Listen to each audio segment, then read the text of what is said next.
Bienvenidas y bienvenidos. Muchos de ustedes en realidad están desde temprana hora presenciando las conferencias de la tarde y a quienes recién se suman el saludo y bueno, agradecerles por compartir esta jornada tradicional ya de cierre de las actividades de la Academia Nacional de Medicina, cierre anual y también de entrega de premios internacionales, a lo cual le vamos a dar lugar en unos minutos. Pero para abrir la ceremonia, convocamos al presidente de la Academia Nacional de Medicina, académico doctor José Pedro Arcos.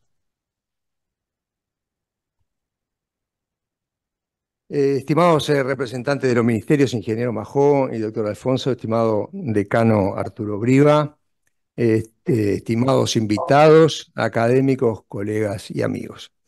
Esta jornada tan intensa y removedora tenía que tener algún cierre.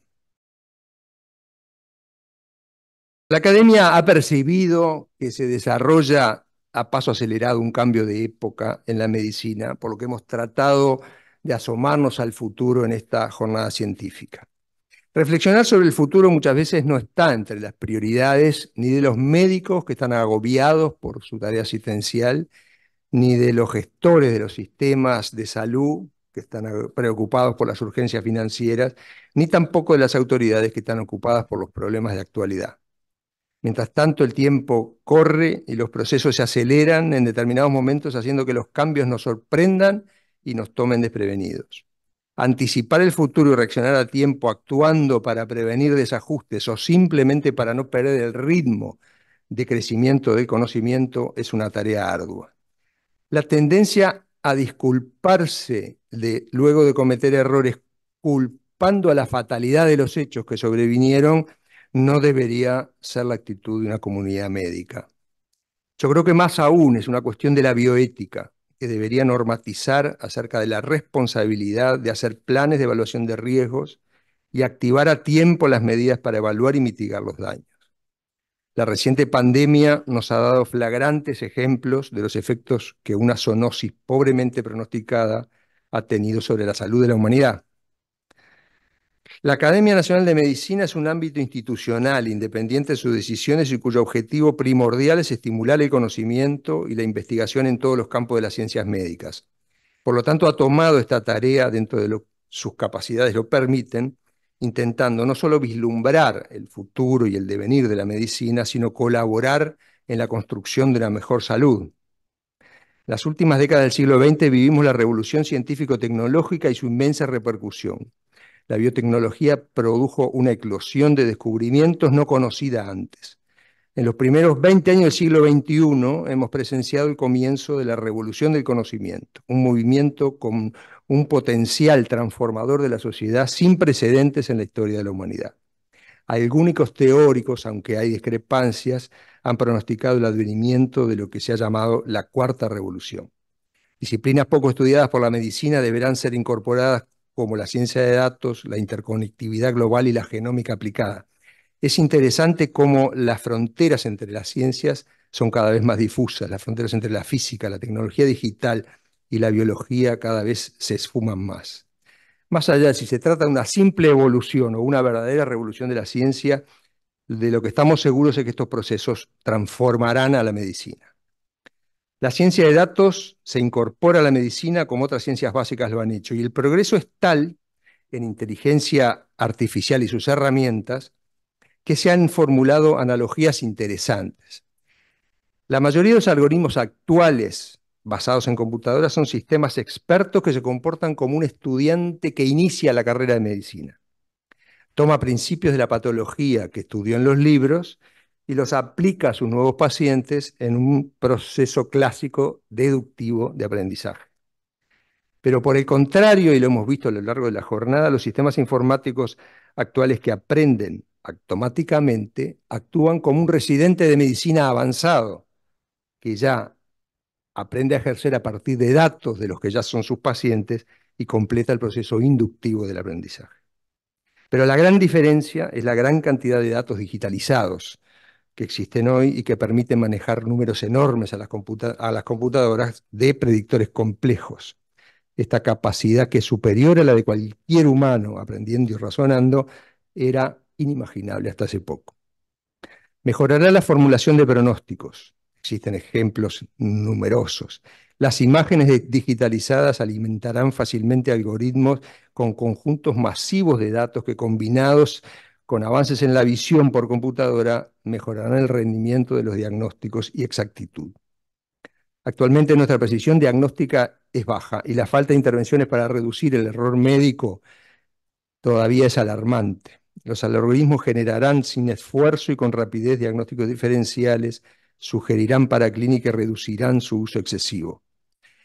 Este aprendizaje automático se va a convertir en una herramienta no necesaria sino indispensable, y su papel seguirá creciendo y la medicina va a tener que crecer con ella.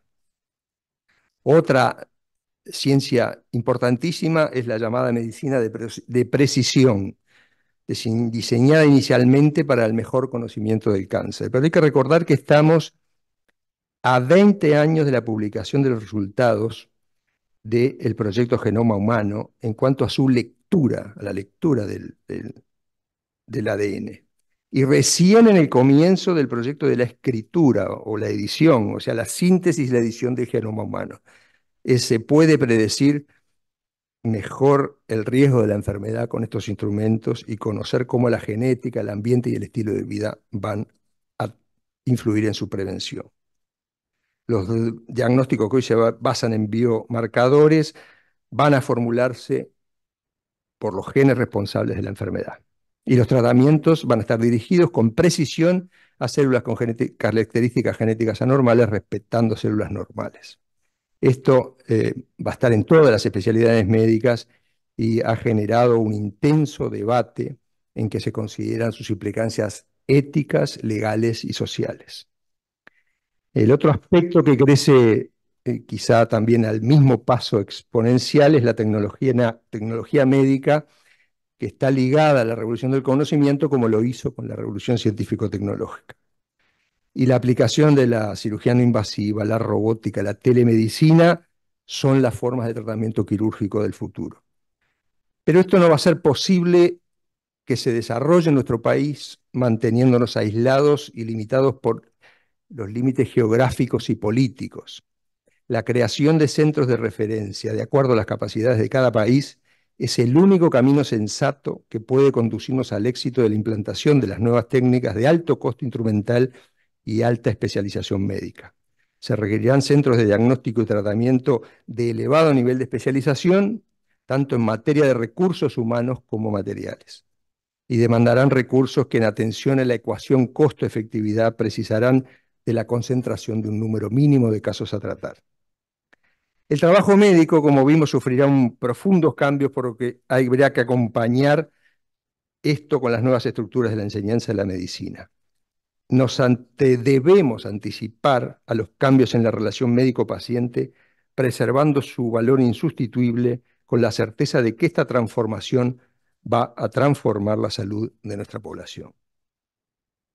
Quiero agradecer a los conferencistas que nos han acompañado y como sinopsis de este avance vertiginoso del conocimiento, resumo a manera de título lo que hemos visto en estos 2 días. Francisco Laurindo nos dijo cómo las ciencias básicas y el conocimiento de los mecanismos de las enfermedades son la piedra angular del avance del conocimiento médico. Adén Díaz nos mostró, para nuestro asombro, que es posible la bioimpresión con células humanas de estructuras anatómicas. Adrián Kreiner nos mostró cómo el tratamiento en la base genética con los oligonucleótidos creados. Carlos Battiani, también para nuestra sorpresa, nos mostró que es posible el desarrollo de fármacos en Uruguay desde el laboratorio hasta la fase clínica. Federico Lecumberri y Pablo Musé nos mostraron que la inteligencia artificial ayudará a la medicina en múltiples temas tan disímiles como los patrones de marcha, las bioimágenes y la estructura de las proteínas. Más en las disciplinas de la medicina clínica, Irene Littman nos mostró también cómo las ciencias básicas son lo que van a guiar el tratamiento de las nuevas enfermedades neurológicas, de los nuevos tratamientos de las enfermedades neurológicas. Diana Páez nos mostró que la imagenología ha cambiado y pasa a tener 3 pilares: nueva tecnología de imágenes, La teragnóstica, una nueva disciplina, y la inteligencia artificial combinada serán la imagenología del futuro. En el ámbito de los tratamientos más quirúrgicos, Mariano Jiménez ha demostrado cómo el uso de las imágenes integrado a la cirugía y el futuro de los quirófanos híbridos serán la forma del tratamiento quirúrgico del futuro. Juan Crestanelo nos mostró el estado de los nuevos tratamientos con robot versus los clásicos tratamientos de la cardiocirugía. José Marín de España nos mostró cómo las herramientas de la ciencia de datos y la telemedicina cambiarán la capacidad de la endoscopía para la detección de las lesiones del aparato digestivo.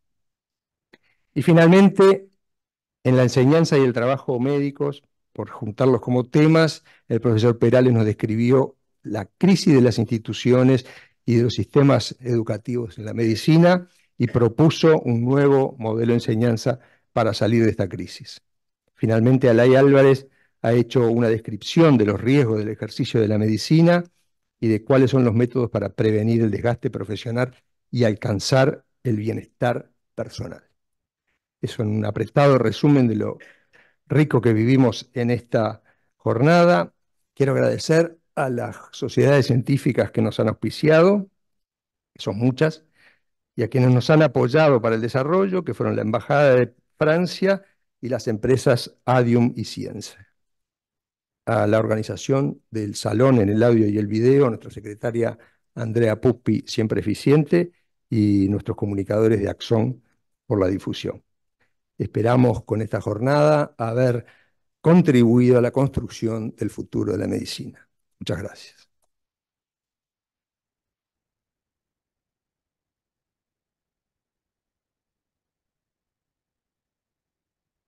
Muchas gracias, doctor Arcos. Y ahora los vamos a invitar sin necesidad de que se vengan hasta aquí, así pueden permanecer en la mesa a quienes nos acompañan encabezando esta ceremonia. En primer término, le pedimos unas palabras al director de Innovación, Ciencia y Tecnología del Ministerio de Educación y Cultura, el ingeniero Alberto Majo. Muy buenas tardes, decano de Medicina, directora de Salud, presidente de la Academia de Medicina, felicitaciones por la actividad. Estuve mirando con cuidado todo el programa de actividades y la complejidad y diversidad de temáticas y de las problemáticas y de aspectos que abordaron en estos 2 días. Imagino que a ustedes les pasa lo mismo que nos pasa a todos en todos nuestros ámbitos de trabajo, a pesar de la experiencia, a pesar del dominio de una tecnología o de una profesión, no nos deja de sorprender el enorme, vertiginoso cambio que está dando en el avance del conocimiento, y cada vez lo palpamos más, ¿no? Y de las tecnologías disruptivas que están ahora atravesando eh, todo el quehacer, en este caso la medicina, pero pasa en la producción, pasa en la sociedad, pasa en la gestión pública, pasa en la industria, entre otros.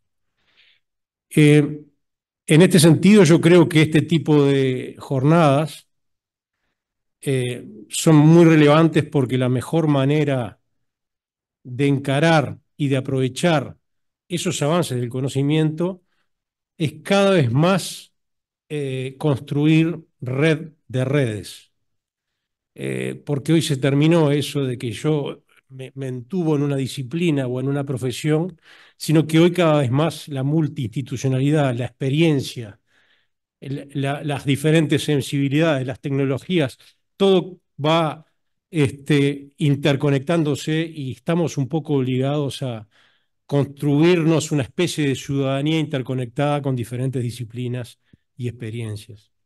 Entonces me parece relevante que este tipo de cuestiones se hagan en diferentes espacios del quehacer, y en este caso estamos hablando de la salud.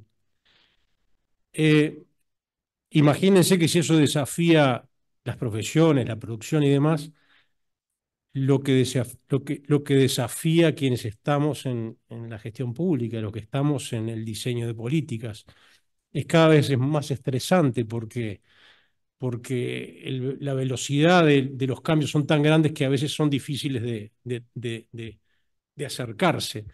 Aún así hay oportunidades, porque las mejoras de gestión también son una forma y la automatización de los procesos también en la gestión pública son una forma de hacer más eficiente el trabajo, los resultados y la relación con la ciudadanía. Eh, yo simplemente quería comentarles que nosotros nos hemos preocupado en estos tiempos, en un gobierno que fue relativamente corto, como ustedes saben, porque la pandemia ocupó una proporción muy importante y que la medicina tuvo mucho que ver, por supuesto, de darle herramientas a los jóvenes investigadores. Porque si nosotros estamos sorprendidos, es importante apuntalar las nuevas generaciones para que se transformen rápidamente en los responsables y en los motores del cambio. Y en ese sentido nosotros hemos intentado, y hoy ya son ley varios instrumentos que apuntalan a los jóvenes. Hace una semana aprobamos 46 proyectos del Fondo Baferreira para jóvenes investigadores. Le dimos en la ley de la reforma de la seguridad social a los becarios de investigación que hoy tienen derecho a aportes sociales y FONASA. Creamos un instrumento para que puedan presentar sus trabajos en congresos latinoamericanos, que como ustedes saben, muchos de esos congresos latinoamericanos además trascienden a América Latina y son de carácter mundial. Y le dimos un apoyo administrativo y presupuestal más potente al Centro Latinoamericano de Biotecnología, que justamente trabaja en lo que tiene que ver con cursos de posgrado y actualización de todos los campos de la biotecnología, con Brasil, con Argentina, Uruguay, se incorpora Colombia, ahora Perú y demás.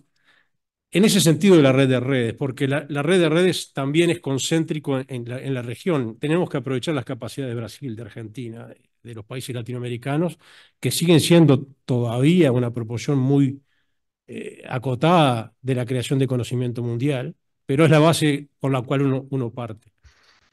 Y quería comentar esto porque me parece que es la contribución que podemos hacer para que estas nuevas generaciones que están irrumpiendo sean los que, al final de cuentas, tomen el poder, digamos, y sean los que conduzcan el futuro.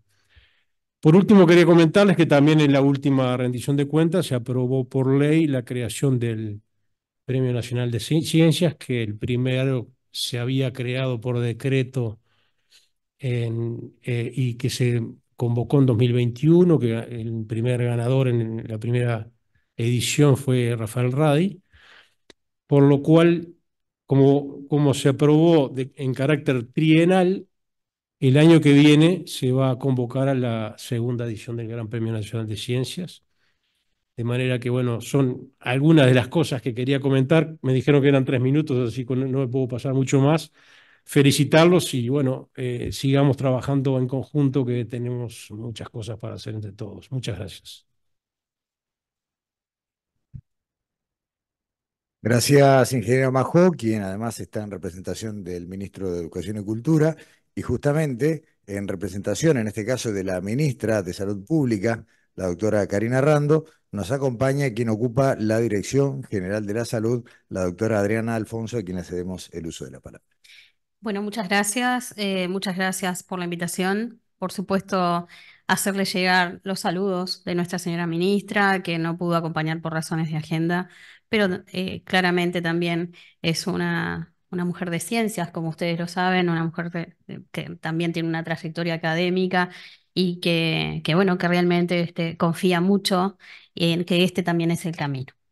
Lo primero que queremos decir es que hoy lo vivimos y luego de escuchar también al presidente de la Academia Nacional de Medicina, hoy es un día de celebración, ¿verdad? Un día de celebración no solamente por quienes están aquí, que para nosotros como profesional reconocemos sentados en el auditorio a personas con amplia trayectoria a nivel nacional, sino también un día de celebración, primero por el propio desafío de nuestro país de tener una Academia Nacional de Medicina conformada, sostenida, con una riqueza de profesionales de amplia trayectoria y también, como mencionábamos en alguna otra oportunidad que nos permitieron acompañarlos, a la importancia de reconocer el trabajo del profesional y esta historia también del reconocimiento de los premios que la Academia brinda, que tal vez no estamos los profesionales acostumbrados a eso, pero que es algo muy importante.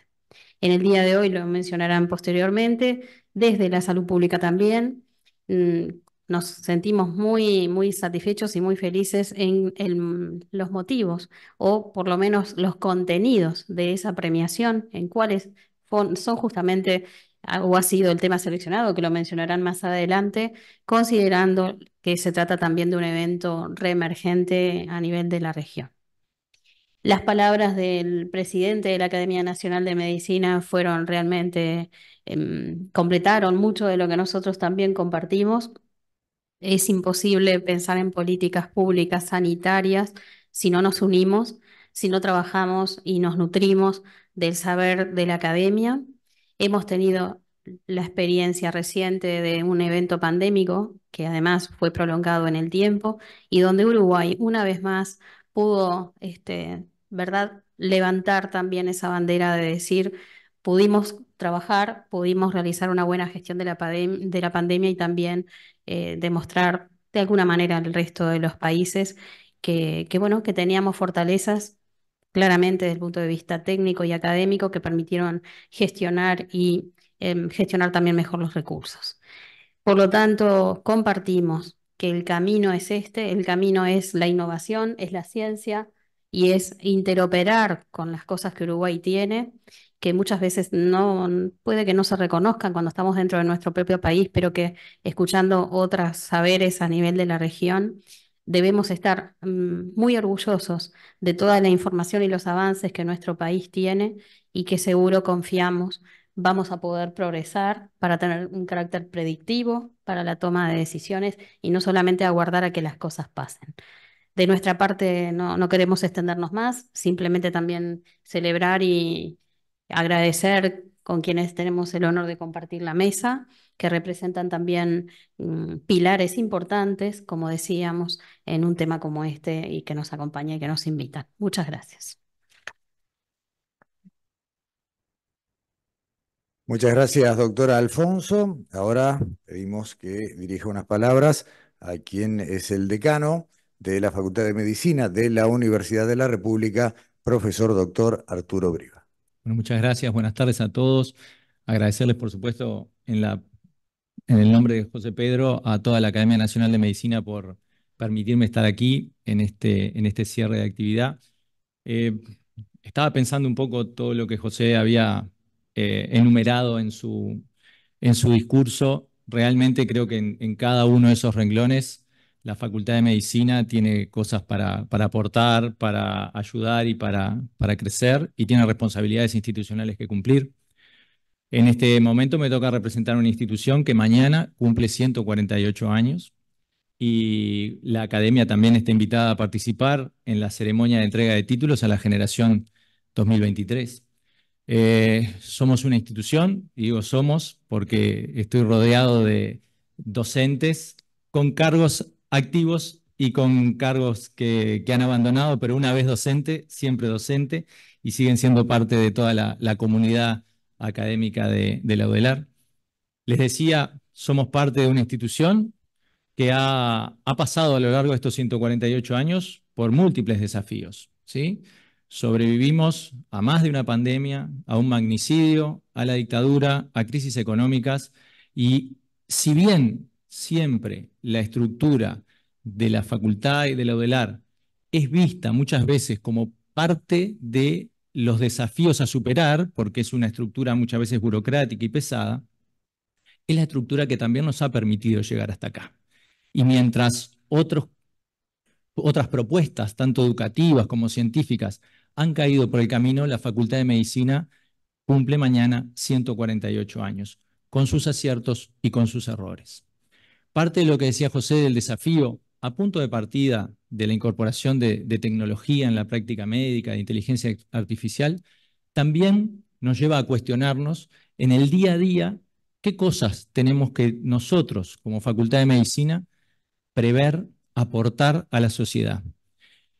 Y esas cosas, esas estrategias que pueden ser novedosas, tienen que estar enfocadas en algunos preceptos que se han mantenido a lo largo de esta trayectoria y que esperamos que sean la salvaguarda de lo que nos viene en el futuro.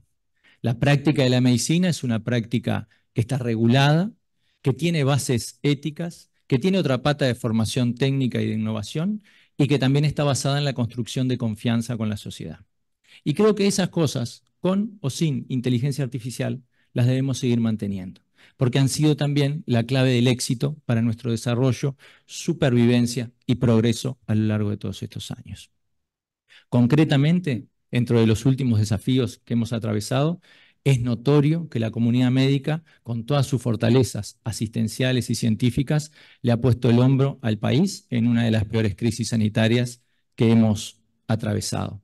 También estamos en debe con llevar adelante los aprendizajes post-pandemia. Necesitamos mejorar la calidad de nuestro sistema de atención, mejorar la cantidad y calidad de la producción de recursos humanos con una mejor distribución geográfica y adecuada a las necesidades de la sociedad. Y no estoy hablando solamente de la carrera en doctor en medicina, sino de todos los recursos humanos relacionados con la atención sanitaria. Y necesitamos desesperadamente construir las fortalezas que nos van a dar autonomía intelectual e innovación para las próximas décadas. Y esas fortalezas se construyen con el tiempo y con continuidad en los programas. Programas para la Facultad de Medicina, como son el de doctorados y maestría. Programas para toda la comunidad científica, que incluyen, por ejemplo, el apoyo a PDCIVA, pero también el apoyo en la educación primaria y secundaria. Yo no me puedo olvidar que a fin del año 2022, la Universidad de la República destinó $1 millón para apoyar becas de alimentación para sus estudiantes. Eso necesariamente está impactando en el desempeño académico de los futuros médicos y de los futuros investigadores del país. Entonces necesitamos realizar una apuesta país que escape a los ciclos de gobierno y que busque realmente horizontes de calidad para la medicina y para toda la práctica científica y académica. Así que me congratulo escuchar a representantes del gobierno que quieren redoblar esa apuesta y sostenerla, porque realmente necesitamos que del discurso pasemos a los hechos y que no seamos probablemente nosotros los que veamos esos resultados. Y ese es el desafío que toda la sociedad tiene que entender: apostar en el largo plazo. Si nos beneficiamos nosotros y nuestra generación, sería fantástico, pero seguro que en el largo plazo vamos a encontrar beneficios como país que a lo mejor disfruten nuestros hijos o nuestros nietos. Muchas gracias a todos.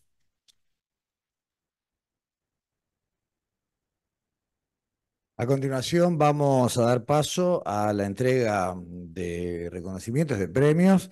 Estamos hablando del Premio Internacional Latinoamericano en Neumología Fernando D. Gómez, Miguel Melo Aguerre 2023. Y para comenzar le pedimos la palabra nuevamente al presidente de la Academia, doctor José Pedro Arcos. Bueno, yo tendría que poner un diapositivo que dijera, revelo mis conflictos de interés, porque voy a hablar del premio de neumología. Pero creo que no tengo problemas de conflicto, porque lo que quiero destacar y recordar es que la neumología y la cirugía torácica tienen una historia en la Academia de Medicina de Uruguay muy importante. Algunos de los pioneros que la fundaron fueron docentes nuestros y fueron destacados neumólogos. Y quiero recordar a Manlio Ferrari, a Fernando Gómez y Ricardo Rimini. Después, entre sus miembros titulares ha habido muchos neumólogos. También me gustaría recordar a otro que da el nombre al premio, que fue Miguel Melo Aguerre, a Aníbal Sanginés, a José Piñeiro y Dante Tomalino. Esto ha hecho que la neumología tenga una impronta muy importante en la academia y que quizás sea, creo que fue el segundo premio que se instaló y que tuvo diferentes denominaciones. Se instaló en el año 1990, primero se llamó Internacional Latinoamericano Fernando Gómez, luego Nacional de la Unión para la Lucha Antituberculosa, luego Premio Nacional Melo Aguerre, y a partir de 2018, Premio Internacional de Neumología Fernando Gómez y Melo Aguerre, uniendo a los dos que lo propusieron, los dos que llevaron su nombre. La cuestión es que se llama ininterrumpidamente cada 2 años desde 1990.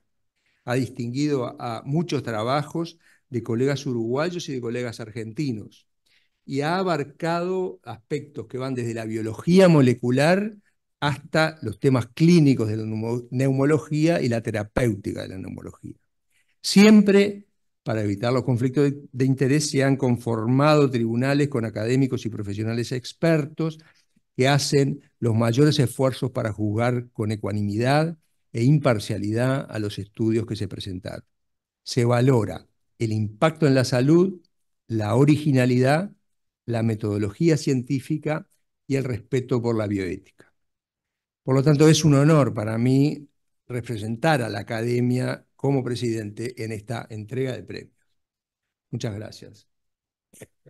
Gracias. Vamos a dar lectura al acta del Tribunal del Premio Internacional Latinoamericano en Neumología Fernando Gómez Miguel Melo Aguerre 2023.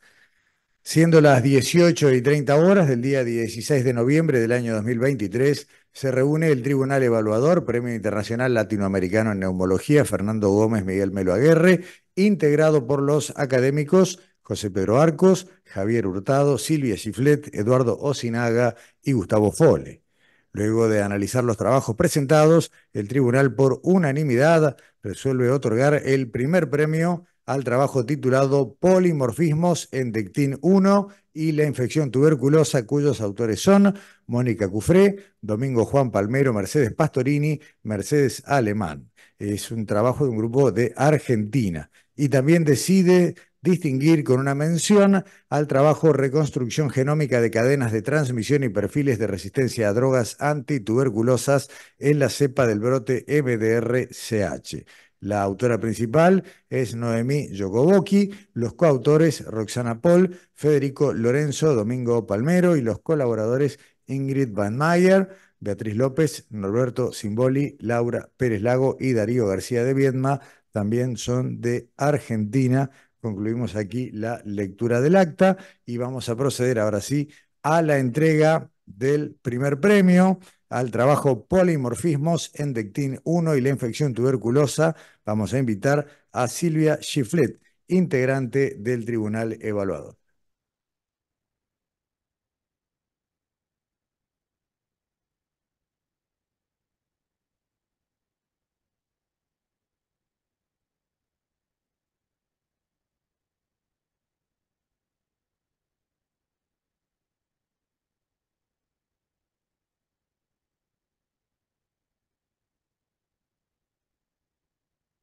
Autoridades nacionales, autoridades universitarias, autoridades de la Academia Nacional de Medicina, colegas de la Academia Nacional de Medicina, colegas, invitados, señoras y señores. Es para mí un honor y un gusto presentar este premio en nombre del tribunal que tuvo a su cargo la evaluación. Al llamado se presentaron 3 trabajos, todos ellos procedentes de la República Argentina, elaborados por equipos científicos consolidados de alto nivel. Coincidentemente también, todos ellos abordaron diferentes aspectos de la tuberculosis, una enfermedad considerada actualmente una emergencia sanitaria mundial. Asimismo, en lo personal, me complace que todos los trabajos presentados abordaron los temas desde una perspectiva básico-clínica. Uno de los aspectos relevantes a valorar para la comprensión de la patogenia de esta enfermedad y las estrategias terapéuticas para esta enfermedad es la respuesta inmunológica del hospedero, ya que solo el 5% de las personas con tuberculosis latente evolucionan a una tuberculosis activa. En el trabajo premiado en esta ocasión, los autores encontraron que un grupo de pacientes con una tuberculosis activa presentaba una mutación genética que afecta su respuesta inmunitaria frente al bacilo tuberculoso y que podría ser un factor predisponente para el desarrollo de la enfermedad. El trabajo se basa en resultados previos del laboratorio, lo que les permitió investigar la participación de una molécula no explorada previamente en la patogenia de la tuberculosis. Es así que se trata de un trabajo que se destaca por su enfoque innovador y original, presentando en forma clara y concisa, realizando estudios con diferentes aproximaciones metodológicas y de posible impacto en la profilaxis y tratamiento de la enfermedad. Es para mí un gusto nuevamente presentar este premio.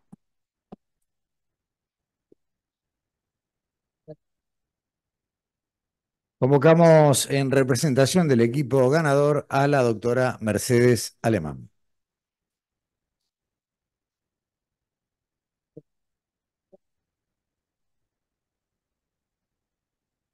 Encantada y muchas felicitaciones. Muchas gracias. Muchas gracias. Claro que sí. Sí, bueno, por favor. En 2018 vine, pero no usaba anteojos. Con la foto me saco. Bueno, Honorable Academia Nacional de Medicina de Uruguay, distinguidos miembros, señor presidente académico José Pedro Arcos, jurados y organizadores de este prestigioso premio. Quisiera expresar mi agradecimiento a la Honorable Academia Nacional de Medicina de Uruguay por otorgarme este premio. Me gustaría extender mi gratitud a todas las personas e instituciones que han contribuido a hacer posible este logro. Mi reconocimiento especial a mi grupo, el Grupo de Inmunología Experimental de la Academia Nacional de Medicina y al Hospital Muñiz de Buenos Aires, así como a todas las instituciones, tanto públicas como privadas, que han confiado en nuestra labor y han respaldado nuestras investigaciones. Como decía acá la doctora, el trabajo se basa en una serie de investigaciones anteriores que exploraron las especies reactivas del oxígeno en la respuesta inmune contra Mycobacterium tuberculosis. Dichos estudios nos permitieron identificar los receptores involucrados en el estallido respiratorio, las cascadas de señalización relacionadas con la apoptosis del neutrófilo, que es la muerte celular programada, y la activación de las células dendríticas, todo ello en favor de una respuesta inmune efectiva. El objetivo de este trabajo fue evaluar una variante genética en el receptor DECTIN-1 que está relacionado con los mecanismos mencionados anteriormente y examinar su posible asociación con la enfermedad tuberculosa. Lo que observamos fue que los neutrófilos que poseen la variante genética expresan menos DECTIN-1 en la membrana, lo que resulta en una disminución del estallido respiratorio en respuesta al Mycobacterium tuberculosis. Asimismo, los pacientes que tenían tuberculosis presentaron una frecuencia alélica superior a los donantes sanos, revelando una asociación significativa entre la presencia de esta mutación y el desarrollo de la enfermedad tuberculosa. A su vez, los pacientes que tenían la mutación fueron 100% VAR triple positivo y requirieron un mayor tiempo para la negativización del esputo. Permítame felicitar también al otro grupo galardonado en esta ceremonia. Cada uno de ustedes representa un ejemplo de dedicación, esfuerzo y excelencia profesional. Finalmente, deseo resaltar el incansable trabajo del cuerpo médico, quienes día a día enfrentan numerosos desafíos al atender a estos pacientes. Su labor se vio aún más desafiada durante la pandemia, lo que evidenció una vez más su admirable vocación de servicio. Gracias a todos ustedes por brindarme este reconocimiento y por permitirme compartir este momento tan especial con todos ustedes. Gracias.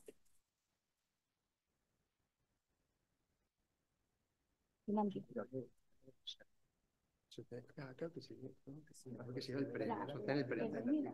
Sostén el premio. Atrás de la columna. Dale. Ah.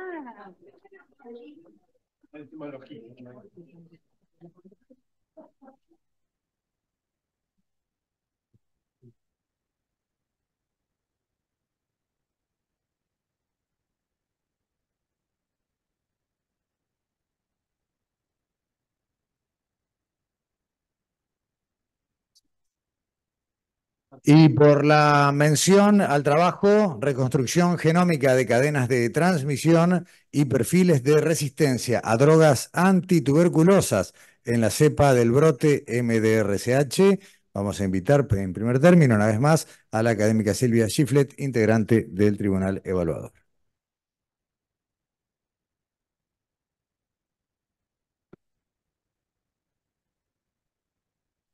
El trabajo merecedor de esta mención. En este trabajo, los autores abordan el creciente problema de la resistencia a los antibióticos de primera línea, utilizados en el tratamiento de la tuberculosis. Los pacientes con tuberculosis resistente a los antibióticos tienen un mayor riesgo de muerte, de transmisión de la enfermedad y de desarrollo de complicaciones graves. El trabajo consistió en un estudio epidemiológico utilizando procedimientos de la genómica clásica y de secuenciación de genoma completo de un brote de tuberculosis multidrogo resistente que tuvo coincidentemente lugar en la ciudad de Resistencia, provincia del Chaco, República Argentina. Los estudios realizados les permitieron identificar la cepa, las mutaciones responsables de la resistencia a los antibióticos y las cadenas de transmisión del patógeno. El conocimiento obtenido en el desarrollo de este trabajo será de gran utilidad para el seguimiento de la transmisión del patógeno en esta y en otras regiones del país y para la conducta terapéutica a emplear en los pacientes afectados. Bueno, la representante del grupo debería estar conectada de manera virtual. Vamos a ver si tenemos la conexión con la doctora Noemí Kaoru Yokoboki, quien está desde Argentina, si no entiendo mal, y de manera virtual representando al equipo que consigue esta mención. ¿Tenemos la conexión? Bienvenida, doctora Noemí Kaoru, perdón, Yokoboki, adelante. Bueno, muy buenas tardes. Muchas gracias por este reconocimiento a todo el trabajo de nuestro grupo. Creo que es un ejemplo de lo que se viene mencionando, de lo que nos brindan las nuevas tecnologías en el campo de la salud. Este trabajo fue parte de la implementación de la tecnología de secuenciación genómica masiva de segunda generación en el Instituto Malbrán de Buenos Aires. Y eh, para no aburrirlos demasiado con los detalles, podremos decir que esta tecnología nos permitió eh, evaluar con un nivel de detalle antes inimaginable las cadenas de transmisión de eh, la tuberculosis multiresistente en un escenario en particular que fue en la provincia de Chaco.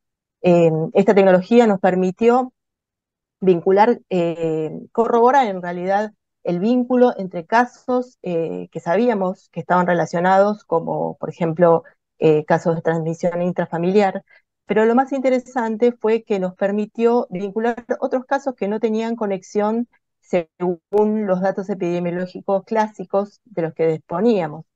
Por ejemplo, hubo un caso que se presentó en la ciudad de Corrientes, que es una ciudad que está enfrente de la ciudad de Resistencia, que pudimos determinar que estaba íntimamente relacionado con el brote, y también un caso que apareció en Buenos Aires, pero haciendo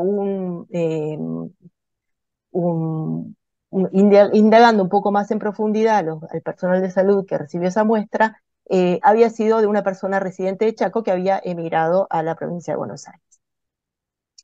Otro dato interesante que nos permitió determinar este análisis fue que una de las pacientes, que había sido el primer caso pediátrico en recibir la droga de nueva generación bedaquilina en nuestro país, había desarrollado resistencia a esta droga intratratamiento.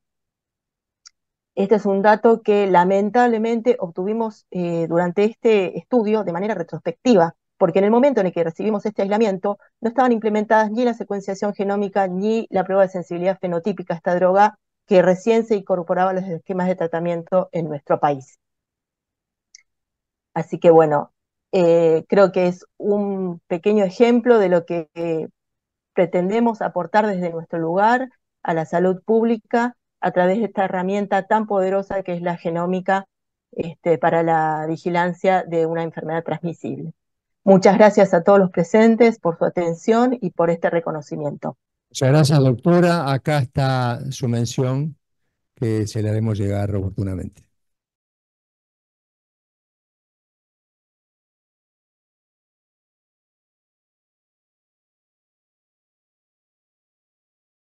Vamos a dar paso a la conferencia Cambiar sin crecer. Tendencias demográficas recientes de la población uruguaya. Estará a cargo de la conferencia de la doctora Wanda Cabella y le pedimos al académico Oscar Novoa que haga la introducción a la conferencia. Bueno, es para mí un placer presentar a la doctora Wanda Cabella para hacer esta conferencia. Wanda es profesora titular del programa de población de la Facultad de Ciencias Sociales de la UDELAR en régimen de dedicación total. Es integrante del Sistema Nacional de Investigadores en un nivel 2, licenciada en Antropología por la UDELAR, por la Facultad de Ciencias Sociales y doctora en Demografía por la UNICAMP. Sus líneas de investigación principales son el cambio familiar, el comportamiento reproductivo en el Uruguay y la nupcialidad, y justo que recién tenemos datos de nuestro último censo, esta conferencia se hace más atractiva. Así que, Wanda. Buenas tardes, agradezco muchísimo la invitación. Es un honor estar acá entre ustedes y dar esta conferencia de cierre. Sé que estarán además cansados, que tuvieron una actividad intensa estos 2 días. Como decía el doctor Novoa, sí, creo que estamos ahora de zafra, porque acaba de salir los datos del censo. Entonces, en parte, un poco quizás ya han escuchado parte de estas tendencias y que voy a repetir un poco, pero creo que hay también información que no sale del censo. Bueno, cambiar sin crecer fue un poco el título que me pareció adecuado para las circunstancias, porque ya creo que todos sabemos que la población no crece, y voy a concentrarme en las tendencias recientes de la población. El contenido de la presentación es bien sencillo. Primero voy a hablar de la dinámica y la estructura de la población. Luego de las tendencias de comportamiento, perdón, está al revés. Después voy a hablar de las tendencias de la mortalidad. Y para finalizar voy a hablar de las tendencias de comportamiento reproductivo, lo que conocemos más como fecundidad en demografía. Quizás noten que falta una de las variables cruciales de la demografía, del cambio de la población, que es la migración, que no voy a detenerme. Hay una cantidad de números y de datos, entonces decidí concentrar en estos dos componentes del cambio demográfico. Algunos hechos estilizados nomás sobre la población mundial para contextualizar el caso de Uruguay. Creo que todos sabemos que la población mundial se encuentra en un punto de inflexión. Es la primera vez que la mayoría de la población vive en poblaciones, en países cuya fecundidad está por debajo del nivel de reemplazo. Entendemos el nivel de reemplazo como una fecundidad de 2 hijos por mujer, 2.1 hijos por mujer.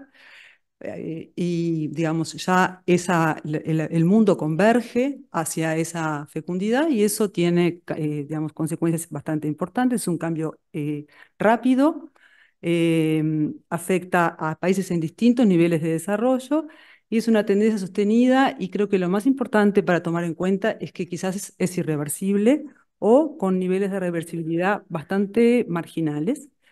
Y las consecuencias más conocidas y quizás más preocupantes, por lo menos en los ámbitos políticos y en los medios, tienen que ver con los cambios en la estructura de edad y en el largo plazo con la reducción de la población, que en general es tomado como una mala noticia, pero a la larga todas estas tendencias lo que revelan son solo buenas noticias.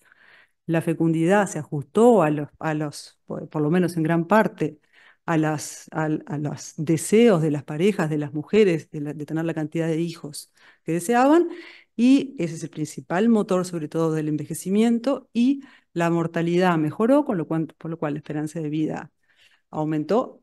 Ahora voy a pasar directamente a Uruguay con unos números chiquititos que yo ni siquiera logro ver. Ustedes los ven más grandes. Y aún usando lentes. Pero bueno, es una tendencia larga que me pareció interesante mostrarla como, digamos, cuando prácticamente bueno, casi 100 años después de fundado el Uruguay, la población era de 130.000 personas, creció mucho en el segundo censo del país, 1860, se duplicó, o un poco menos que se duplicó. Ya quisieran ahora que varias personas decir que se duplica la población, cosa que no va a ocurrir.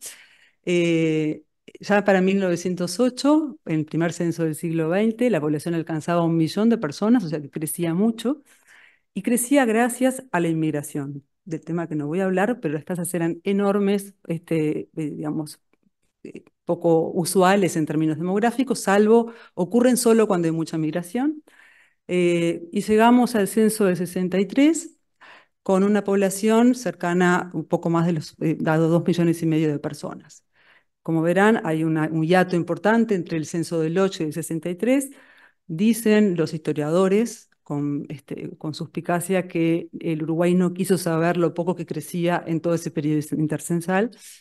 Pero lo que me interesa destacar es que después ya ven que los números, que bueno, por suerte se hicieron censos con más asiduidad, los números muestran que la población va creciendo poco, ya crece poco del 63 en adelante, y entre el 96 y el 2011 creció muy poquito, y en este último censo todavía no tenemos la cifra final, pero la población censada son 3.139.000, y se estima por el error de omisión, etcétera, que estamos en cerca de 3.444.000, un poquito más que la población estimada, luego de corregirla por la omisión, en el 2011. Entonces, el crecimiento es ese y esa es la realidad del país y es probablemente la realidad en un futuro próximo. Que como no iba a hablar de crecimiento migratorio, igual un poquito voy a introducirlo, pero quiero mostrarles que usamos un poco los años censales porque es cuando tenemos buenas poblaciones y un dato un poco, la foto del país. Entonces por eso empiezan en el 96, que es un año raro para ustedes, pero para nosotros tiene un significado. Y entre el 96 y el 2022, el crecimiento natural es solamente la resta entre nacimientos y defunciones. Tuvo un comportamiento decreciente, pero relativamente estancado hasta que cae la fecundidad en 2016 de forma estrepitosa. En este caso es la natalidad, son los nacimientos. En los últimos años encontramos un crecimiento negativo que tiene que ver con con que hay un exceso de defunciones vinculadas con el COVID. Entonces ahí en realidad uno tendería a pensar que el crecimiento natural va a tender a cero, y el crecimiento migratorio se encontró que en el censo hay población que ya veníamos viéndolo, pero además el censo recoge población que emigró, lo cual es un cambio importante, sobre todo en términos cualitativos, porque Uruguay hace muchos años que no recibía inmigrantes y sobre todo enviaba emigrantes al exterior. Eso sigue pasando. Todavía es más difícil de estimar, pero las sospechas entre los que conocen del tema, los que llamamos los migrólogos, es que la migración probablemente vaya a compensar la llegada de inmigrantes y de retornantes. Entonces, en este contexto, digamos, también Uruguay culmina el proceso de transición demográfica, que tiene que ver con la caída de la fecundidad y de la mortalidad. Su estructura de población se envejece. Acá hay una pirámide de 1950 y otra de 2022. Y básicamente, allá en 1950 no era una pirámide particularmente joven, pero mantenía, digamos, sus vestigios piramidales. Ya en el 22 la población está bastante menos cargada sobre la base, que es la población joven, y más cargada en la cúspide, digamos, en el área donde a partir de los 60, 65 años es bastante más importante que la que se ve en el 50. Entonces, eso es lo que entendemos como la población envejecida, y ya está envejeciendo hace varias décadas. Voy a saltar esto porque me estoy con demasiados datos. Pero hay otro indicador del envejecimiento, o sea, un indicador estándar del envejecimiento es mostrar la cantidad de población que hay, o la proporción de población por encima de los 65 años, que viene aumentando del 7% en el 63. Eso ya es, según las Naciones Unidas, un indicador de que la población está envejecida, y para el 2023 es un 16%. No sé, acá hay unos problemas pero no, justo no, de todos los números que voy a mostrar, no me toca. A ver si no veo. Ahí. Entonces, Este es un indicador que muestra un poco más al interior de los grupos envejecidos, o por lo menos, digamos, hasta pasar los 65 años, cómo se distribuyen por grupos de edad. Y lo que se ve claramente, sobre todo entre las mujeres, es que disminuyen, dentro el denominador es la población de 65 y más años. Dentro de la población de 65 y más años, disminuye la población entre 65 y 74 y empiezan a aumentar las poblaciones entre 75 y 84 y la población que supera los 85. Básicamente, entre las mujeres, ya para el último censo, lo que encontramos es que la mitad de la población tenía 75 o más años. O sea, esa de la población de 65 y más, ¿no? O sea, dentro de ese grupo. O sea que lo que se conoce como sobreenvejecimiento, que me parece un rótulo horrendo, pero es lo que es ¿cómo se llama? El indicador, para encontrar un mejor nombre, es un fenómeno importante tomar en cuenta dentro del envejecimiento. Paso a las tendencias de mortalidad, que traté de conseguir datos bastante actualizados y quizás son súper conocidos para ustedes, pero son sobre todo más bien epidemiológicos. Este seguro no es conocido, lo traje para impactarlos. Porque en realidad estoy hablando de tendencias recientes, pero ya me fui bastante más para atrás, para mostrar cómo la esperanza de vida tuvo cambios espectaculares en el correr de más de 130 o 140 años. Fíjense que la esperanza de vida a fines del siglo XIX era de 41 años y la diferencia entre hombres y mujeres era poca, porque ahí, digamos, las personas morían en su gran mayoría por enfermedades infectocontagiosas y ahí no hay protecciones para las mujeres, ¿no? Estábamos también tan expuestas como los varones. Luego, también hay un aumento que es importante, pero el aumento más grande se produce entre el 8 y el 63, son años censales. Y ahí ven que la esperanza de vida pasó de 50 años a 68 años, o algo más de 68, y que se aumentó muchísimo la brecha entre los sexos. Esto tiene que ver con la atención epidemiológica y con el aumento cada vez más importante de las enfermedades, digamos, de tipo endógeno y la caída de las enfermedades infectocontagiosas. Luego esto sigue mejorando, pero ahora voy a detenerme en el periodo más reciente. La esperanza de vida, eso es entre 2000 y 2022, continuó aumentando. Obviamente los aumentos son bastante menores, o sea, no podemos esperar aumentos de las magnitudes que había en el siglo pasado, porque ya, digamos, es más difícil conseguir ganancias en la esperanza de vida. Pero, y de cualquier manera, en este periodo aumenta la esperanza de vida, en particular entre los varones, que tenían más margen para ganar años de vida. Y bueno, lo que se nota claramente acá también es cómo la epidemia de COVID-19 generó una caída estrepitosa, por lo menos en la coyuntura. De ahí a que esto afecte la esperanza de vida de las cohortes, tendremos que esperar a que pase mucho el tiempo.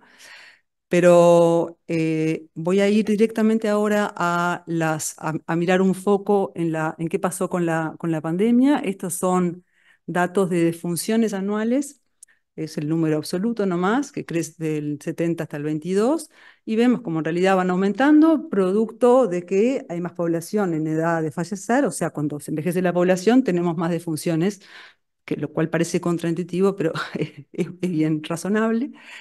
Y lo que se ve en el 2021 y 2022, que estamos tratando de entender bien qué pasó en 2022, porque no hubo en principio mortalidad por lo menos en lo que sabemos, mortalidad por COVID. Bueno, las defunciones que se esperaban son las rayitas azules y rojas allá abajo, que están cerca de la línea negra, que es las defunciones observadas. Y sin embargo, las defunciones observadas son 18% o 19% más importantes que las defunciones que se esperaban para esos años. Y también en el 2022 hay una proporción mucho más alta que la esperada. O sea que, bueno, obviamente todos sabíamos que la pandemia tuvo un efecto importante en la mortalidad. Esto es una forma de cuantificarlo y demostrar, junto con la caída de la esperanza de vida, cuánto impactó. Paso ahora a mostrarles unas gráficas que tienen que ver con los cambios en la esperanza de vida, también es en el periodo reciente, acá en particular porque están los microdatos, a partir de 1997 tenemos disponibles los datos para hacer ese tipo de análisis. Lo que se está viendo son las tasas de mortalidad en este caso es del grupo de la mortalidad infantil, digamos, de las personas de cero, de recién nacidas hasta antes de cumplir el año. Y lo que se ve, están dividido entre varones y mujeres. Lo que se ve en este caso que las tasas no son tan distintas, como vamos a ver más adelante, entre hombres y mujeres. Y bueno, que domina, bueno, en primer lugar, una caída enorme, ¿no? No se ve, casi del 17 por mil al 6,2 por mil. Los países que tienen la mortalidad infantil más baja son Japón, Italia, España, Suecia, Finlandia, en 2, 3 por mil. O sea, todavía podemos reducirla a la mitad, pero bueno, ya es una mortalidad que está estable en ese 6 por mil. Y bueno, lo que interesa ver también es cómo cayeron las enfermedades, las partes, digamos, más oscuras, rojas, tienen que ver sobre todo con enfermedades infectocontagiosas, hay tumores también, pero bueno, básicamente domina la mortalidad, la domina las causas esperadas, digamos, ¿no? Para esas edades, que son las causas originadas en el periodo perinatal, malformaciones congénitas, y ya empiezan a aparecer las causas mal definidas, que son un tema importante que les voy a hablar luego. Ahora paso a mirando un poco qué pasa con los jóvenes. En este caso, fíjense que como son tasas, en realidad no, las tasas van variando mucho. O sea, en este caso las tasas son muy bajas. Por suerte en Uruguay la gente de 20 a 24 años se muere a niveles muy, muy bajos.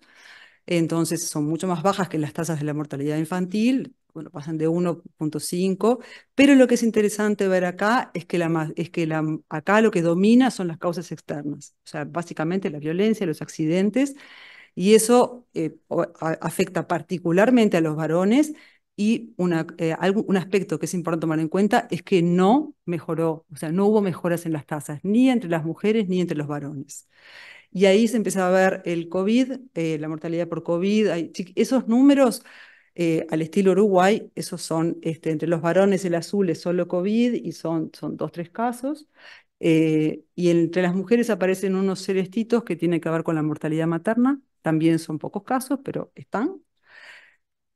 Ahora paso, o sea, salto varias décadas, porque si no los iba a enloquecer si iba década por década. Pero bueno, acá cambia radicalmente el perfil de la mortalidad y lo que vemos es que las enfermedades del sistema circulatorio y los tumores dominan la mortalidad, estas entre 75 y 79 años. Aparecen ya también el sistema respiratorio, sistema digestivo, o sea, por lo menos tienen suficiente expresión como para poder verse en las tasas. El sistema genitourinario, se lo hice en honor a Oscar,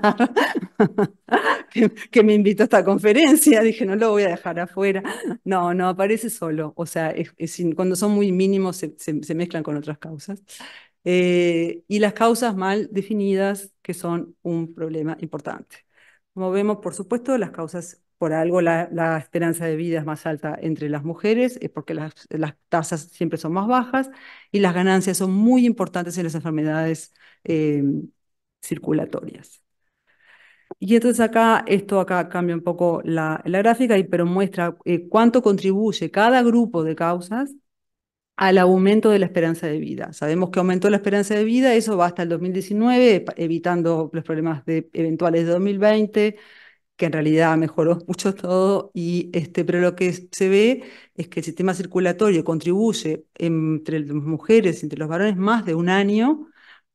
Los varones recuerdan que habían ganado 3 años en el periodo y las mujeres ganaron 2 años. O sea que básicamente la gran mayoría o sea, la mitad de la contribución se debe a estas causas, a las mejoras en estas causas. En las mujeres hay poca contribución, digamos, en la tasa de mortalidad por neoplasias, en los varones es más importante. Por supuesto, aparece el tema de los niños con las causas congénitas y perinatales. Aparece el sistema respiratorio, no entendemos por qué entre las mujeres es negativa la contribución, entre los varones es positiva. Y aparecen las causas mal definidas por ahí, nuevamente. Y acá voy a este tema que me preocupa, que me parece que es un buen ámbito para plantearlo, porque Uruguay tiene desde hace por lo menos habla de más de un siglo de cobertura completa de las defunciones y de mejora del sistema de registro de las defunciones, pero uno de los indicadores que usamos los demógrafos para ver si las defunciones están bien, además de la cobertura, es la cantidad de defunciones que están con causa mal definida. Para darles un ejemplo, a principios del siglo eran del 40% o una cosa así, sobre todo era porque no tenían, o sea, atención médica, ¿no? La firmaba el juez de paz y no podía poner una causa de muerte. Eso cambió radicalmente con el siglo, pero ahora estamos encontrando que incluso tomando en cuenta que hay enfermedades que pueden no estar clasificadas en la CIE o que no están del todo claras, los aumentos son muy importantes y sobre todo entre las mujeres, en las edades más tardías y entre las mujeres, pero por suerte, las defunciones en Uruguay ocurren en su gran mayoría pasados los 65 años y pasados los 75 años. Entonces, lo que está pasando es que estas causas que están mal definidas y aumentan a las edades más tardías, ¿no? Bueno, fíjense que, por ejemplo, a partir de los 75 estaba como bastante. ¿Mm? Ah, perdón. Bueno, no se sabe de qué murieron. Entonces estamos preocupados porque estamos envejecidos, estamos preocupados, obviamente la mayoría de las disfunciones, por suerte, ocurren a edades tardías, pero tenemos proporciones muy altas de disfunciones que no se sabe cuál es la causa. Y eso es un tema, digamos, que es bastante relevante porque aparece incluso entre las causas más importantes, ¿no? Y eso está pasando en los departamentos en particular. Si lo miramos, hay departamentos como Montevideo, bueno, eh, no es muy alta y parece constante, pero bueno, hay departamentos que crecen desde 2005 y con niveles muy altos. Son muy variables, pero esto está pasando desde antes del COVID. O sea, nosotros en un momento pensamos, bueno, el COVID tuvo que ver con esto, con dificultades de registro, con dificultades de diagnóstico, pasa desde antes, ¿no? Voy a apurarme porque no sé cuánto tiempo me queda, pero debe ser menos. Me voy a las tendencias de comportamiento reproductivo. Esto solo para mostrarles también un poco de tendencia larga. Uruguay siempre tuvo una fecundidad baja para el contexto latinoamericano. Fíjese que en los años 60 era menor a 2, subió hasta 3. Brasil, México, América Latina en general, la fecundidad era de 6 hijos por mujer para ese periodo. Y la tendencia, digamos, ha sido al descenso con una caída muy importante a partir de 2016. La tasa global de fecundidad lo que expresa es el número medio de hijos por mujer en una población. Y ahí lo que puse son unas barras que muestran cuando las sociedades, las poblaciones se consideran que tienen fecundidad baja, muy baja, y en realidad por debajo de 1.3 se considera que es ultra baja. Y Uruguay en el 2022 ya pasó a 1.28, o sea que es ultra baja.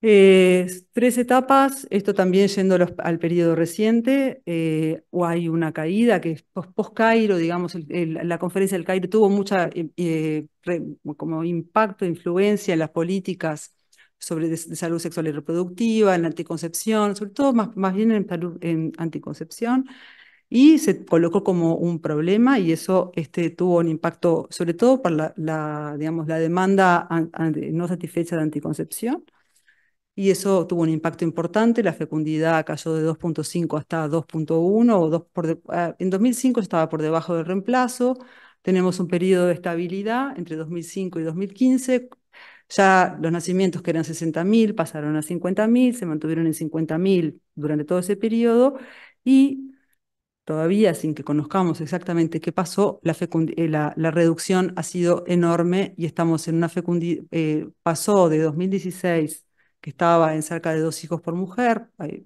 con los valores de la fase de estabilidad, a 1.3 hijos por mujer. ¿Cuán distintos somos del resto de América Latina? No demasiado. La línea que es verde, limón, es Uruguay. El resto de los países son de América Latina y algunos están un poco más altos. Ya en realidad con los datos nuevos bajaron un poco más. Pero bueno, la fecundidad en América Latina también está convergiendo hacia niveles bajos. Voy a pasar esto porque estoy atrasada. Pero entonces les muestro qué pasó qué pasó con las edades, con la fecundidad por edad. Lo que pasó fue que bajó en todas las edades. Nosotros estábamos esperando hacía tiempo que bajara la fecundidad adolescente y esa fue la mejor noticia que recibimos. La fecundidad adolescente bajó muchísimo, de una tasa de 60 por 1000, que además se resistía a moverse y que estaba muy en el promedio latinoamericano, a algo en este momento estar alrededor de 27, 26 por 1000, capaz que 22, no me acuerdo, ahora estoy confundida con Chile, que Chile bajó todavía más. Pero bueno, bajó muchísimo en muy poco tiempo. Entonces, las tasas, las líneas oscuras son los años más antiguos, a partir de 2011, y las líneas claras son los años recientes, y lo que vemos es que se reduce en todas las edades, y en las edades más jóvenes se corre hacia la derecha, lo que significa lo que hay aplazamiento, hay menos fecundidad de las mujeres más jóvenes, que también era lo que estábamos esperando. Acá les muestro en qué medida contribuyó la fecundidad adolescente y temprana a la caída total de la fecundidad. Es decir, si la fecundidad pasó de 2 a 1.3, ¿cuánto contribuyeron las tasas de las mujeres más jóvenes? Entonces, el 50% cae en los 23 años, o sea que es fecundidad adolescente y temprana, pero sigue contribuyendo al resto de las edades. 75 creo que llegamos como a 32, y recién a los 39 años deja de haber contribuciones de la fecundidad, a la caída de la fecundidad.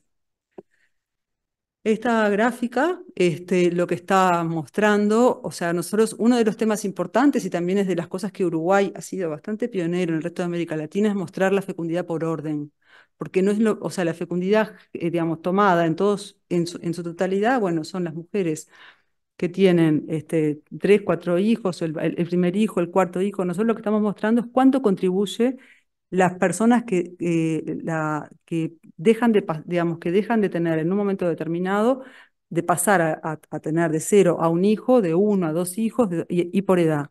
Y lo que muestra claramente, digamos, el área azul, que es el pasaje al primer hijo, es que la contribución, por eso es grande, es enorme. O sea, y es coherente con la caída de la fecundidad adolescente, ¿no? O sea, las mujeres dejaron de tener, las mujeres jóvenes dejaron de pasar de tener su primer hijo, y eso contribuyó enormemente a la caída. Igual hay contribuciones importantes del pasaje del primero al segundo hijo, es el área violeta, que también se extiende por las edades más tardías. E increíblemente nosotros ya pensábamos que no había más espacio para que las mujeres de parideces altas contribuyeran a la caída de la fecundidad. Las mujeres que tenían 3 y pasaban a 4, y las que pasaban perdón, si de 2 a 3 y de 3 a 4 o más, también contribuyeron. O sea que había espacio todavía para reducir o para alcanzar o sobre todo en ese caso, demanda no satisfecha de mujeres que tenían ya hijos que probablemente no estaban planificados en su meta reproductiva, por llamarlo de alguna manera. ¿Qué podemos saber respecto a las diferencias socioeconómicas? Bueno, esto está hecho para 2010 a 2021, y lo que muestra es que sobre todo las mujeres con bajo nivel educativo son las que redujeron más. O sea, básicamente las mujeres que tienen hasta 8 años de educación, que es el nivel bajo, que es es un estándar, llegaron también al nivel de reemplazo, y se acercan mucho a las mujeres que tienen educación media y a las mujeres que completaron la secundaria, no sabemos si entrar a la universidad o no, pero bueno, son las que tienen mayor nivel educativo, es la línea gris, que tienen niveles de 1.5, bajaron y bueno, están empezando a aumentar y eso es coherente con parte de la teoría, que ahora no puedo extender, de lo que está pasando en otros países. Pero bueno, lo que me interesa mostrar también es cómo por edades las tasas específicas por educación son por supuesto muy distintas en todos los periodos, pero claramente el periodo entre el 2016, que es la gran caída, y el 2020-21 es que se producen estos acercamientos.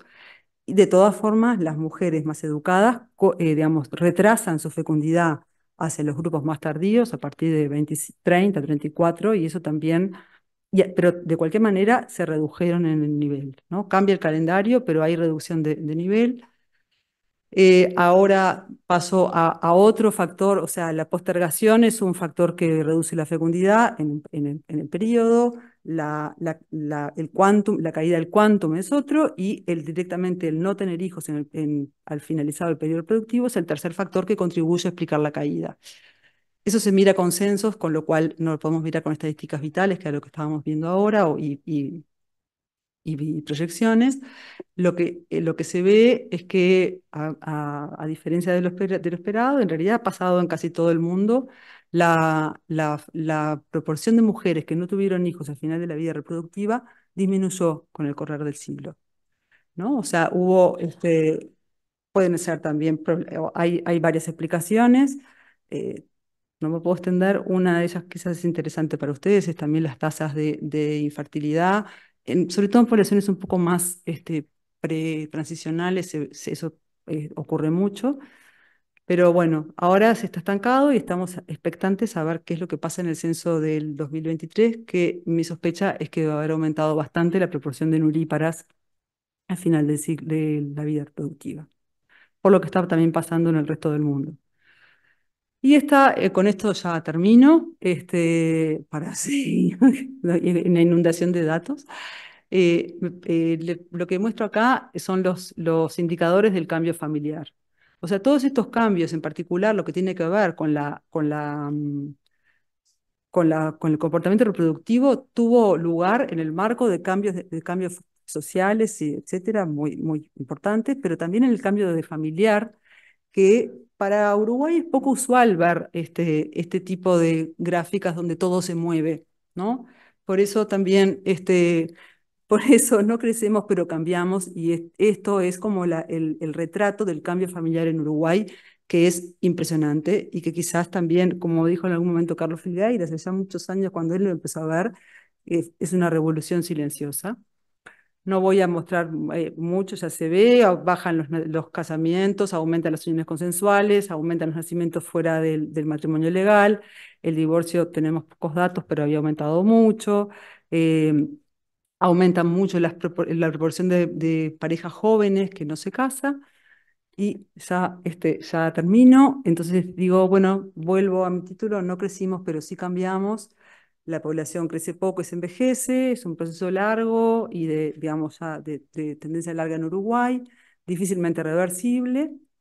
Hubo mejoras sustantivas en la mortalidad de la población, sin embargo, tenemos escaso conocimiento de las diferencias por estratos sociales. Lo que podemos decir sobre la fecundidad, que es bastante respecto de las diferencias por estratos, no lo podemos saber sobre la esperanza de vida ni la mortalidad. En algún momento con la mortalidad infantil se podía trabajar un poco más y mostrar que la costa, ¿no? Esto era bastante, ¿no? Se decía que la costa de la mortalidad infantil se parecía a Suecia, y en los barrios perimetrales se parecía a países con mortalidad infantil muy alta.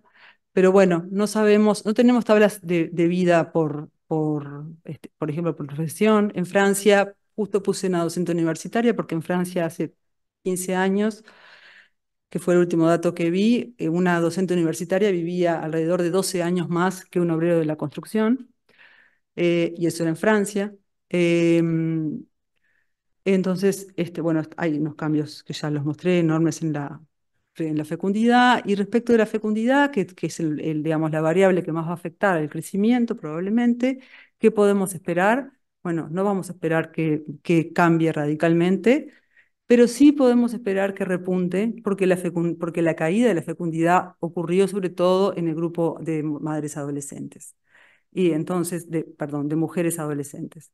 Entonces, esas adolescentes, no es como en Europa, que o sea, las mujeres retrasan desde los 30 a los 35 cuando cuando su fertilidad se encontraría, digamos, más comprometida, sino que estamos entre mujeres digamos, dejaron tener hijos entre los 15 y los 23 años. O sea que no sabemos qué va a pasar, pero la chance de que estas mujeres, que no hablé nada de las políticas, que hay una cantidad de políticas que coadyuvaron para que esto ocurriera, que no tuvieron hijos en este periodo, quizás lo tengan un poco más adelante y sin que eso implique que vamos a volver a una fecundidad de 2 hijos por mujer, probablemente tengamos un repunte.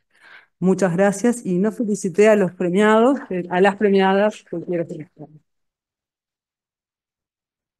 Muchas gracias, profesora Cabella. Creo que hay alguna pregunta.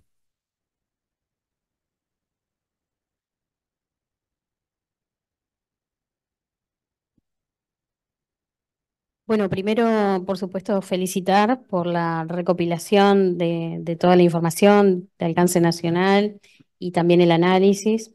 No me presenté contigo, yo soy la doctora Adriana Alfonso, pero del Ministerio de Salud y además de ser epidemióloga, soy médico geriatra, así que celebro que hayas mostrado esa realidad. Y bueno, y simplemente pedí la palabra por dos cosas muy puntuales que me parece que corresponde sí, hoy no dejar de mencionarlas. Primero que este fenómeno de transición demográfica, obviamente que no afecta solo a Uruguay, sino que es un fenómeno global, pero que en algunos países está más marcado, en las Américas en general, de esta transición hacia el envejecimiento poblacional desde hace ya varios años. Y dentro de esa transición de envejecimiento poblacional estamos hacia una población de viejos, es decir, de más de 70 en adelante, y una feminización del envejecimiento, que eso también no es un fenómeno único de Uruguay. Eso con respecto al envejecimiento en sí mismo. Y después respecto a lo que tú mostrabas de las causas mal definidas, porque sí, tenemos la responsabilidad también de expresarnos en ese sentido. Primero que lo mismo, que es importante que no nos vayamos de aquí pensando que es un fenómeno nacional, sino que esto de las causas mal definidas hace ya varios años que quienes trabajan en demografía vienen advirtiendo también a quienes trabajan en estadísticas vitales y son demógrafos en lo que tiene que ver con el uso de la herramienta CIE-10 en sí misma, de hecho ya existe un CIE-11, en ese código de mal definidas o mal especificadas. A nivel nacional, podemos decir que Estadísticas Vitales ha trabajado todo el año en un sistema de gestión de la calidad en eso. Creo que para todos ha sido palpable y lo trabajamos en su momento con el profesor Guido Berro durante la pandemia. La calidad del llenado del certificado de función en Uruguay siempre ha sido motivo de orgullo, pero obviamente que en tiempos de pandemia habría que trabajar y mejorar eso. Y bueno, simplemente repito, pedimos la palabra para estas dos cosas que nos parecen importantes y por supuesto también decir que las autoridades del ministerio están atendiendo estos temas, empezando a trabajar en forma interdisciplinaria, porque así debe abordarse pensar en políticas que promuevan también la natalidad sin dejar de controlar otras ITS que vienen de la mano a veces de la anticoncepción. Muchas gracias. Académico Berro.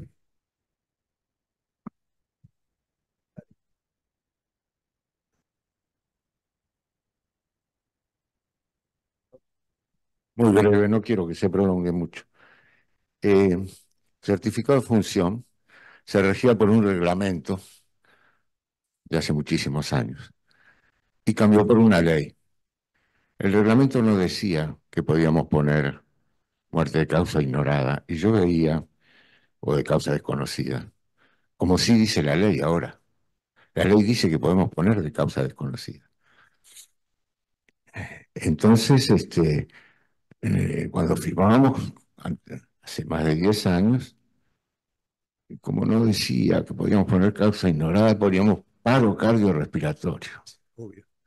Murió de paro el viejito, el de más de 75, o la viejita, que tenía varias enfermedades. Bueno, más de 85, vamos a poner. Bueno, y tenía varias cosas, insuficiencia renal respiratoria cardíaca. Y llegábamos, estaba muerto, no sabíamos de qué, ponían paro cardiorrespiratorio. Con la ley se puede poner muerte natural de causa desconocida.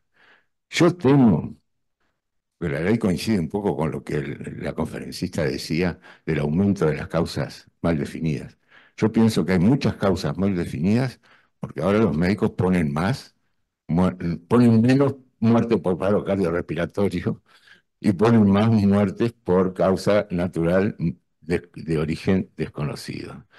Aunque la ley después dice que se debería promover la autopsia clínica regida por la 14.005, es decir, una autopsia anatomopatológica, no la forense, para saber cuál es la causa, la verdad es que no se hacen autopsias clínicas y queda con las muertes mal definidas. Yo pienso que la ley tiene mucha culpa en esto.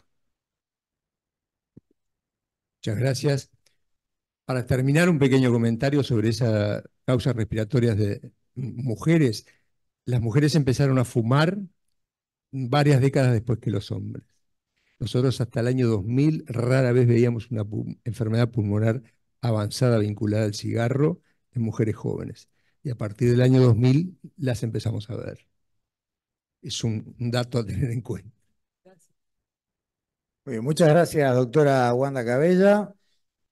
Y se terminó el año. Les agradecemos muchísimo la presencia.